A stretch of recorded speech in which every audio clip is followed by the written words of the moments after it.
I'm Eric Russell. I am out and about at Firehouse production of The Elaborate Entrance of Chad Deity. This was like Saturday morning for me. And it's something from the show too. It was like, this was my Saturday mornings growing up. But I want you to introduce who you are, who you play in the show, and then we're going to delve into wrestling. All right. My name is Axel Bertness. I play Macedonio the Mace Guerra. My name is Phil Bulmer. I was assistant director of the project. Hi, my name is Mauricio Marces, and I play VP. I'm Carrie McGee. I was the director. I'm James Long. I play a plethora of pro wrestlers, and I am the fight choreographer. Right. My name is Josh Moran. I play Chad Deity. My name is Nicholas Aliff, and I play Everett K. Olson. My name is Ernema Abraham, and I play the ring girl for Weekly. I'm Catherine Wright, and I play a ring girl, and I also did props. Excellent. Again, this was like my Saturday mornings growing up. But I want to talk with Carrie first. Tell us a little bit about this show, how it came here to Firehouse. Because I know it was up for the Pulitzer Prize. Yeah, this has been one of the really hot shows to do this season. I know my friend Jimmy here has done it 4 times this year. All around the country, which is kind of awesome. One of the things that we really like that took us by storm with this show that we really enjoyed is that what you were just talking about. This is so many people's Saturday mornings. It's something that people have as part of their history, as part of their growing up, that they just love, love, love. And it's so nice to bring that to the stage and have this moment of everyone being like, oh, I grew up on this. And we knew that that was something that would really get the audience pumped. And I don't know, I personally like shows that you can go to and get pumped about. Yeah, exactly. Yeah. This show from the moment it starts, it's like being at a wrestling match. Because I used to go to the wrestling stuff when it was done in the high school gyms before I hit the TV shows. Yes, I am that old. In gyms. But yeah, and I had the cool action figures. I don't move. But yeah, you guys have amazing energy. It's just fantastic. I want to know though, right now, who's your favorite wrestler? Because everybody's got to have one. John Cena. Nice John Cena. There we go. Good choice, yes. I would honestly have to say Jeff Hardy was my favorite wrestler. I have to say, can I interject for 1 second? This kid got hired because he gave this amazing monologue just off the cuff about who his favorite wrestler was. And it was that moment of just like, he was talking about it, I was like, you're Mace. So what did you say in that? Just in the monologue, we were talking about the opening monologue right before I did it for the audition. I just asked her what she would like me to do, and she was like, just treat it like, and then she was like, well, tell me this right now. Who was your favorite wrestler? And I just started like naming off all kinds of wrestlers, every single person I could, and then the person that popped in my head was Jeff Hardy, just because he was that high-flying guy. And I talked for a good 10 minutes before she was like, okay, you can do the monologue now. He essentially gave the opening monologue. Yeah, I really did. Giving the opening monologue. He's like, you've got it. Who's your favorite? I'm going to have to go with Bret Hart. Okay. The Rock. Oh, yes. I could see you being a rock fan. Just go like, yeah. I love Edge. Okay. Nice. I would have to say international superstar Paradise, at Paradise XOXO. And Jimmy, what's your wrestling name when you're wrestling? Huh? Ohio Valley? The bad guy. No, with your and Oh, no, there is a guy named Paradise in Ohio Valley Wrestling. He looks different than me because he has eyeliner and stuff.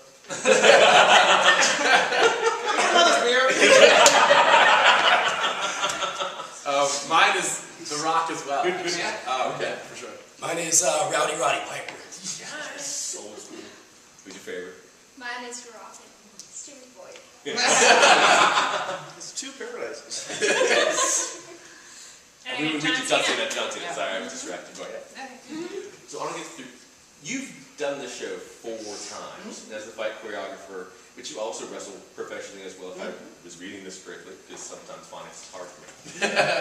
Shots to the head. That's why it should be fun, Ix. What got you into this? What got you into wrestling and this show, and then becoming the fight choreographer and getting these guys ready to do all this? Well, funny you ask. While I was in school here at VCU, there was a underground, like this weird fucking underground lucha libre thing that started here. It's called Richmond Lucha Libre, and a bunch of our friends started it, and the guys who are having the art gallery outside of the Firehouse as you walk in, they're the guys who started it. Horror Show and Dose and a bunch of other guys. So while I was in college, I started doing that. We started blowing up. We got Carrie McGee along for the ride. She was a manager. She was one of the valets. She was the evil sports agent. That's right. And you know, by the time I graduated, you know, I got my fine arts degree, and I was like, well, shit. The best part of my college experience was this wrestling stuff. So I was like, I didn't want to quit. So me and Sucio or Silvio OVWTV on Twitter. Everything's a commercial. Hashtag. Like, he also likes PBR. No, we moved to Louisville and, you know, kind of started a wrestling career. Cut it out for ourselves. So. What was it like getting these guys ready to just, because this is beyond fight choreography. This is it's not fight choreography. Yeah. That's cool that you mentioned that, because that's how it was established in Louisville. Like in every other production for Louisville, at ATL, where my boss, Al Snow, actually was the choreographer, and my buddy, Jamin Olivencia, at Jamin Olivencia on Twitter.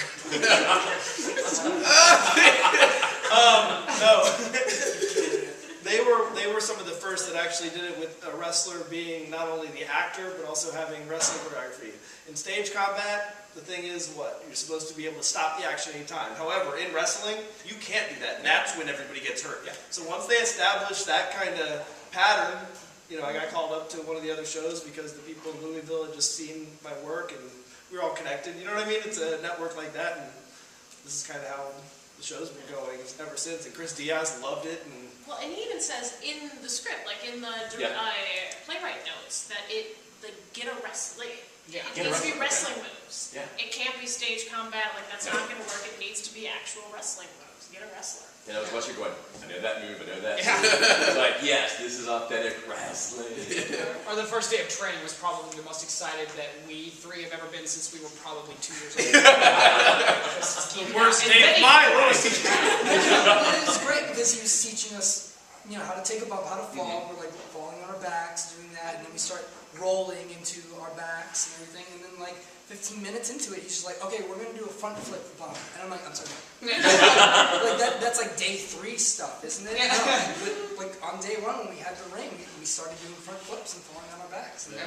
It was to be honest with you, it was actually pretty scary for me. Just because my knowledge of wrestling is not as extensive as I would say some of the other people in this cast. So, you know, I feel like I was eating and digesting and learning and all these different things with wrestling while we're, you know, progressing the show. And so for me, it was like, oh, we're okay. This is different. This is not real fight choreography. This is phony. And that was some of the things that I had to learn. What? You know. It's all real. It's all real. Wrestling is real. It hurts more than fight choreography, I'll tell you that. It's just why worst point ever. I'm just saying that I had to come into it with a different mindset because I was not prepared for what wrestling actually truly entailed until we started getting into it. And then I learned very quickly. He was always okay with the physical stuff. It's when I took you out for the wrestlers' night out. Around till 11 a.m. What wrestling is about, which is this guy's journey and dream. This is part of the Acts of Faith series, and this one, I think, if I got it, it's the failure of the American dream. His dream job is wrestling. Yeah. Yeah, and unfortunately it depends on the worst kind of stereotypes and stigmas that seem to follow in track with that. It gets everyone's attention, everyone cheers for it, but what do you ever think about that? You know, you never think about exactly what that person is doing. And it's not being themselves. For example, Muhammad Hassan was not a Muslim. He was not Muslim. He was full-blown Italian. That's it's a diagnosis of mine. And he had to play this character. It actually ruined his entire wrestling career. It ruined everything that he still hasn't done work as professional wrestler since then because this one stereotype ruined his career. Yeah, we've got this character, Mace, that's put his entire faith in professional wrestling. And that abandons him. And then he's left to try to figure out what is after that. And luckily he puts faith in himself, and that's a very nice moment that we have. But that's how I think it relates to the acts of faith. It absolutely is this beautiful, like, all-American dream of everything that just gets pulled out from underneath them. Because then we have Chad Deity. He's got, he's got the body, he's got the smile, he's got the charisma. Charisma owes him money. Still. But he's the epitome of what it's supposed to be. You win the belt, you get the money, the promotions, you get all the endorsements, the movie deals. Yeah. He's the American dream. Look, I made this. I'm in wrestling. What's more American than wrestling with the big W? I mean, his name is Chad Deity. Yeah. And you get that big fan base, and people, the audience eats it up. And then along comes this guy. And the fans eat him up. Yeah. Because Well, he's got that charisma. Carrie mentioned, we talked about how my character is the rival, is kind of person to kind of take up the mantle, but in a different attitude. You become the heel, you're the bad guy.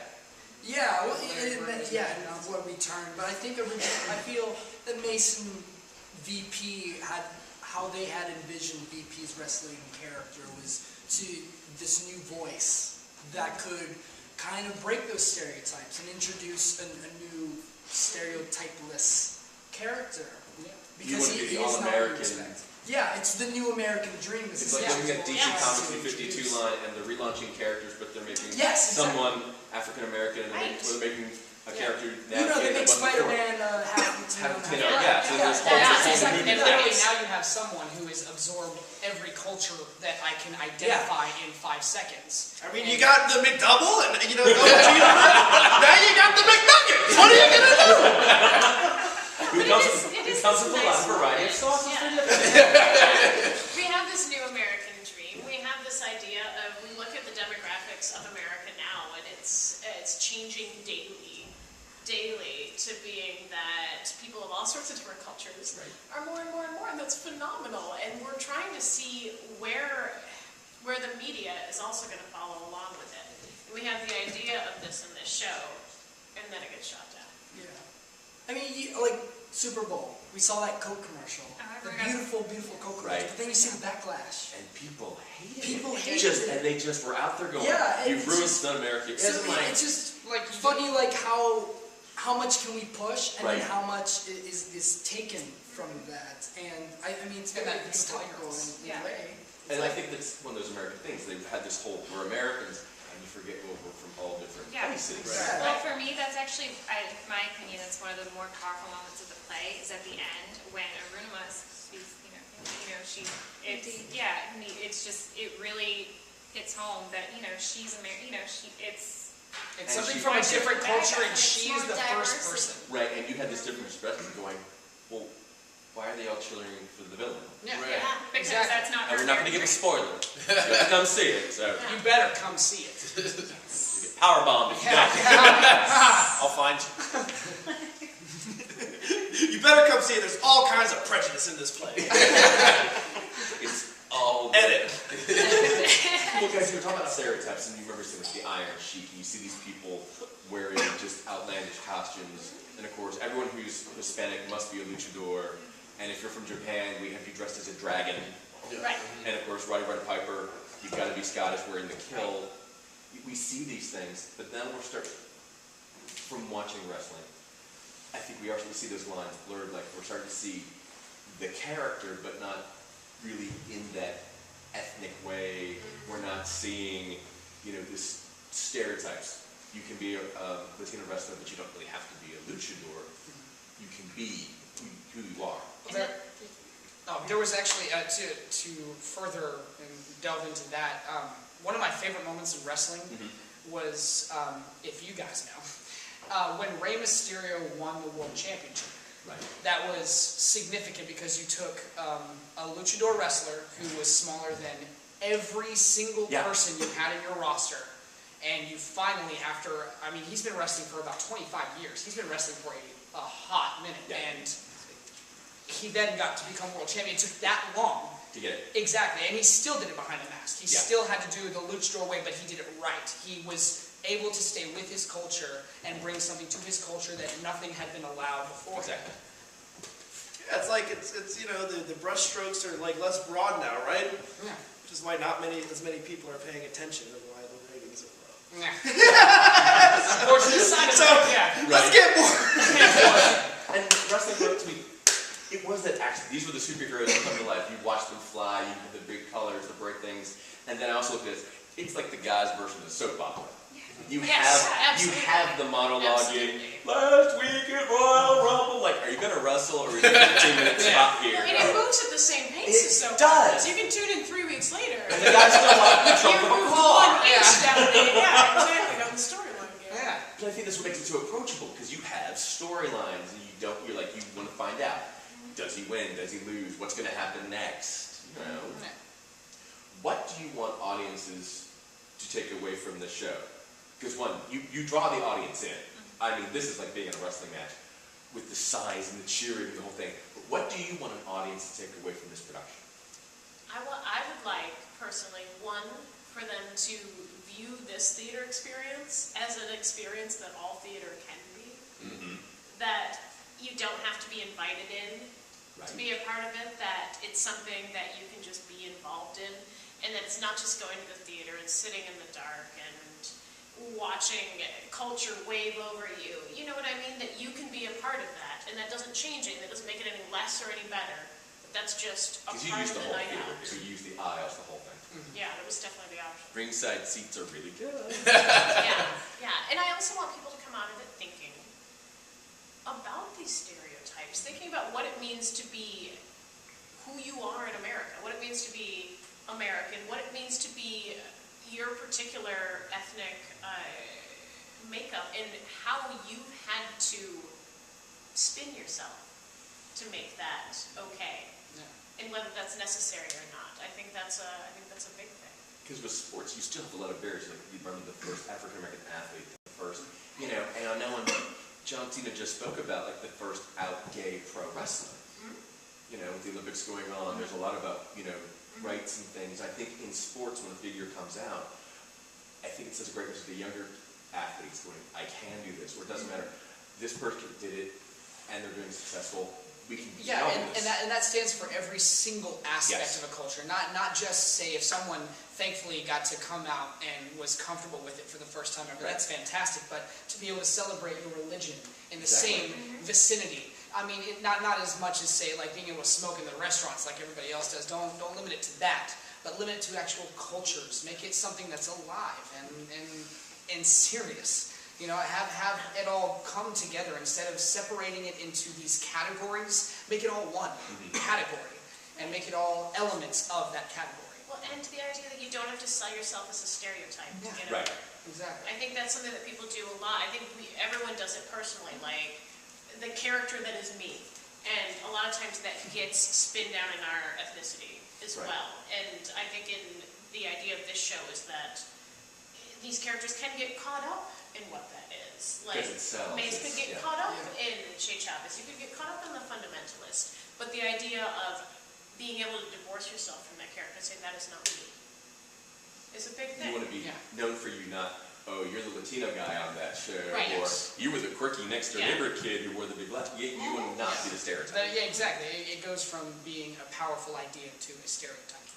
And for me, I feel like this is a really great play for me just because I've been brought up Mennonite, and Mennonites are predominantly white.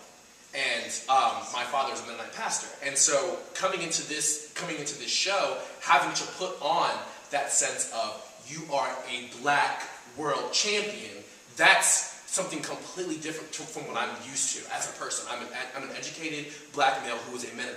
You know what I mean? And that concept for me was so like blew me wide open, you know what I mean? And so having to really find that and search for that and really bring that part of my character into the show was a pretty big deal for me. I feel like I fought a lot with myself with that kind of concept, and I think that's why I love this show so much, is because I had to fight through that. So I want people in the audience to also have that struggle, to be like, you know what, it doesn't have to be like that. You can be who you are, and that's what we were talking about earlier. Yeah. And Carrie made a good point that, this is you need to be witnesses to this, not a spectator. You know what I mean? Like, be part of it. Be with it. We tend to be, as Americans, spectators. Exactly. We sit back, we watch, Exactly. and then we tweet about it from Exactly. the home with no repercussions. Yes, from the side, Yeah. but be a part of it, be inside of it. And I think that's another part of this show that I love so much is that you have to, regardless if you want to or not, you're going to be a part of the show. We're coming out. We come up to you. Yeah. When the audience participation was amazing, like even without Energy. us really noting it, they wanted to be a part of it, Yeah. and I really liked they didn't censor that. No, they They cheered, allowed they it to hooted, come out. they booed when it was appropriate, they threw back the answers when it Yeah. was there. And they critiqued. Oh, they Yeah, did? it's like, heard no, I heard don't you do talking that. I heard you throwing me some Like, comments. that's phenomenal. What I Please, love- more living of for it. that. Yeah. Yeah. What I love about it too is like, because during the wrestling parts of the show, they will boo and cheer like that's part. But then during the parts like where it gets kind of tricky, where it gets like kind of dramatic, then they're also beginning to react Yep. in that way on a personal level with the characters at the same time. So it's this weird dichotomy where we're tiptoeing between planes of reality where this Yeah. show is taking place. I made notes about stuff that when you were telling your my brother, I was pulled into this great intimate moment and reminded me of my childhood, watching and interacting with my family and my friends. Yeah. And then we get to your first wrestling move, and I will powerbomb, and we see his great assets. I was going, this is wrestling, because we've been at shows, and you're like, yeah, and that part's going to be censored out when they do the live, they show it. It's, oh, look, wardrobe malfunction. But that's what goes on. I'm like, I don't think it was much of a malfunction. But yeah, but then you come back to these great moments where you want to make this different. You don't want to be this stereotype. Yeah. But even, Chad Hayes is like, but I've got this far. I understand this, but don't ruin it for the rest of us. Yeah. There's those moments too, like, this is a business, don't screw it up. Yeah. At the end of the day, But yeah, there's even that moment where he talks to VP and he explicitly explains that you have this choice and you could fuck it up and get hurt like you just did, or you can actually figure it out and we can make something out of Play it. by the rules. Exactly, Right. and that's where VP didn't play along. right, because this is what Americans expect. Right. They expect to be entertained. Yeah. You're the terrorist, you're the... In the safe way, this way they know.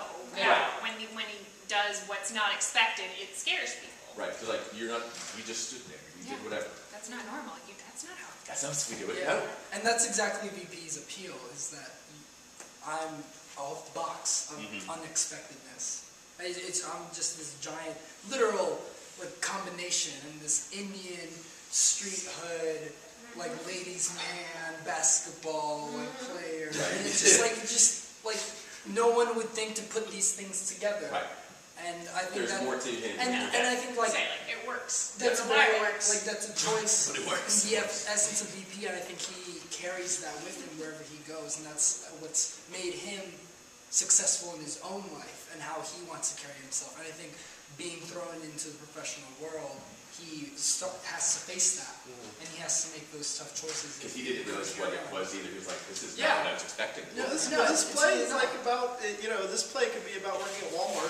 It could be about working at a church. It could be about being anywhere. It just so happens it's, Chris Diaz's love letter to pro wrestling. But meanwhile, it's this microcosm of, Yeah.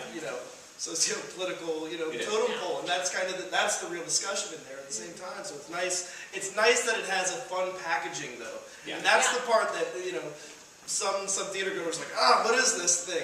And it's this spoonful of sugar with your medicine. Exactly. A drop of milk. Yeah. It says a drop to make it get Just That's a a drop.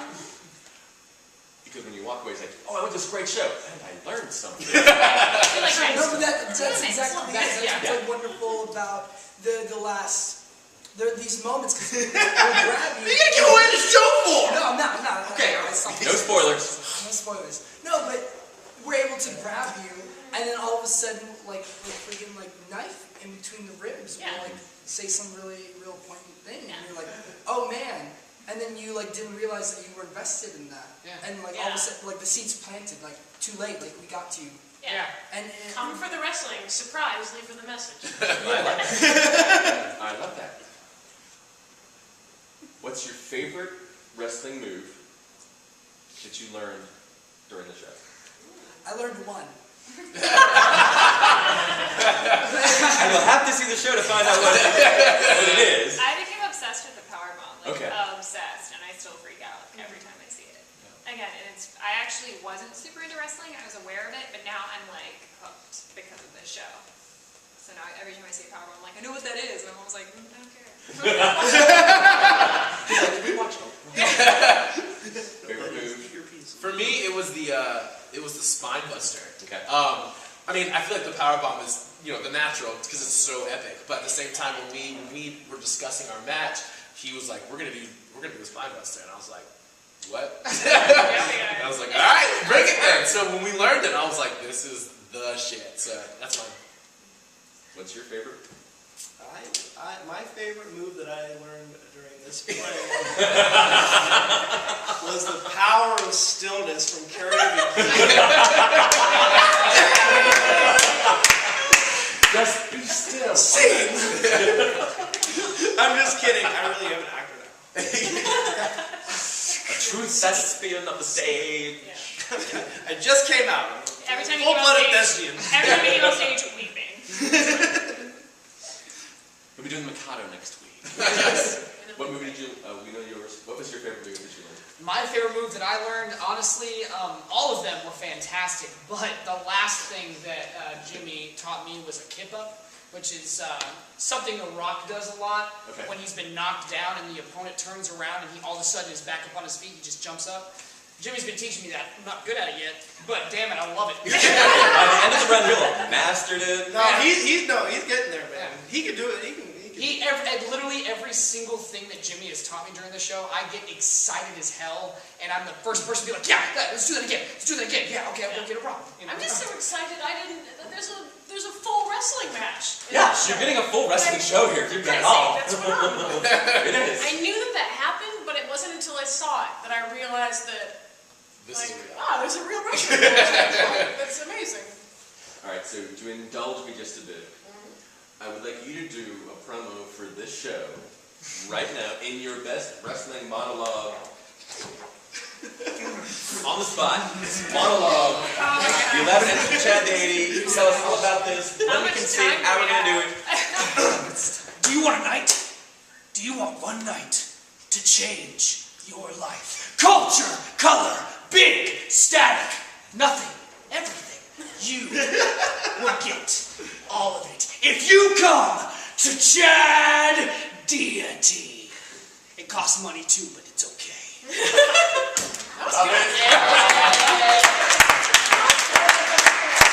I want to thank you guys for having me here tonight. I've just absolutely lived for this. Thank you. Thank you. It's like Saturday morning in your underoos with Frosted Flakes. You should. You should. Or fully clothed at the theater. However you want to do it. Just come see the show. Just come see the show.